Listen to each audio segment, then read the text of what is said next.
ইব্রাহিম আলাইহিস সালামকে নমরুদ একটা তর্ক করেছিল। সেই তর্কটা ছিল কি, এটা আল্লাহ তাআলা একটু পরে বলেছেন, আলাম তারা ইলাল্লাযিনা হাজ্জা ইব্রাহিম ফি রাব্বি আন আতাহুল্লাহুল মুলক ইয ক্বালা ইব্রাহিম রাব্বি রাব্বি ইহয়ি ওয়া ইউমীত ক্বালা আনা উহয়ি ওয়া উমীত। বিশাল ঘটনা। ইব্রাহিম আলাইহিস সালামকে হযরতে ইব্রাহিম আলাইহিস সালামকে নমরুদ ধিক্কার দিয়ে বলছিল, তুমি কি পারবে, তুমি কি পারবে? এক পর্যায়ে হযরত ইব্রাহিম আলাইহিস সালাম বলেছিলেন যে আল্লাহ রাব্বুল আলামিন তিনি তো জীবন দেন, মৃত্যু দেন, সুতরাং আমি সেই প্রভুরই উপাসনা করি, তাকে আমার রব মনে করি, আর কাউকে রব মনে করি না।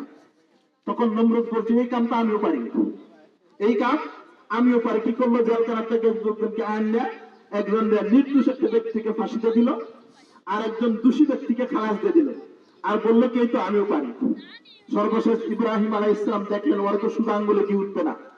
তিনি বললেন, ঠিক আছে, তুমি আর একটা কাজ করো, আমার প্রভু সূর্য পূর্ব দিক থেকে উদিত করেন, পশ্চিম দিকে অস্ত নেন, দেখো তুমি পারো কিনা। যখন ইব্রাহিম আলাইহিস সালাম বললেন, আমার প্রভু কি করেন, সূর্যকে পূর্ব দিক থেকে উদিত করেন, পশ্চিম দিক থেকে উদিত করেন, অস্ত দেন, ব্যবস্থা করে দেন, তুমি তার উল্টা করে দেখাও, তুমি পশ্চিম দিক থেকে উঠাও, পূর্ব থেকে অস্ত নেওয়ার ব্যবস্থা করো। তখন সে কিন্তু আর পারে নাই, সে ফাবুহিতাল্লাযী কাফার, সেটা আল্লাহ তাআলা বলে দিয়েছেন।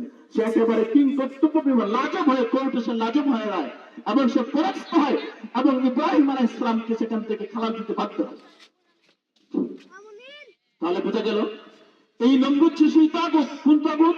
যে তাগুতের কথা বললাম, সে আল্লাহকে বিশ্বাসও করে না, আল্লাহর বিধানকে মানে না, এবং নিজে কোনো বিধান তৈরি করে অন্যের উপরে চাপিয়ে দিতে চায়। যেমন ছিল নমরুদ, যেমন ছিল ফেরাউন, এদেরকে বলা হয় প্রকৃত তাগুত। বন্ধু আমার, আজকের পৃথিবীতে মনে হয় কোনো তাগুত নাই। আপনাদের কি মনে হয়?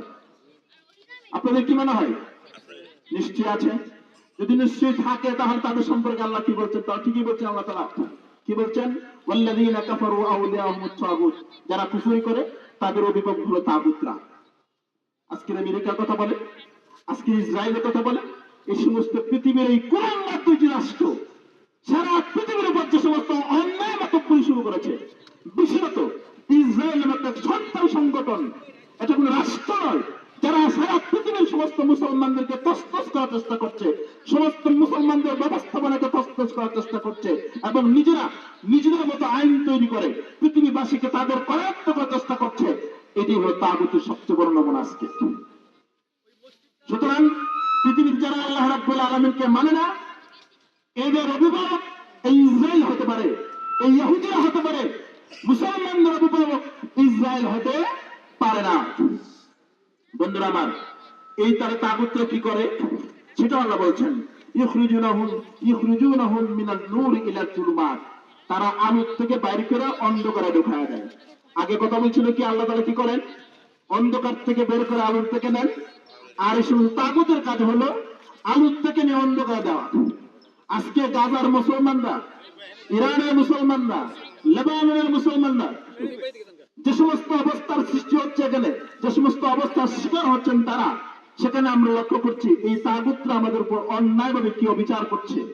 একটা মুসলিম দেশ, স্বাধীন দেশ, আর স্বাধীন দেশটাকে তারা নিজেদের মতো করে সাজানোর চেষ্টা করছে, এবং সেখানকার অধিবাসীদেরকে সেখান থেকে বিতাড়িত করে দিয়ে তাদের মত, আদর্শ, পদ্ধতি জোর করে মুসলমানদের উপর চাপিয়ে দেওয়ার চেষ্টা করছে, এবং যারাই তার বিরুদ্ধে কথা বলছে তারই গলা চেপে ধরছে, তার টুট চেপে ধরছে, তার চোখ বন্ধ করে দিচ্ছে, তার দেশে আক্রমণ হচ্ছে।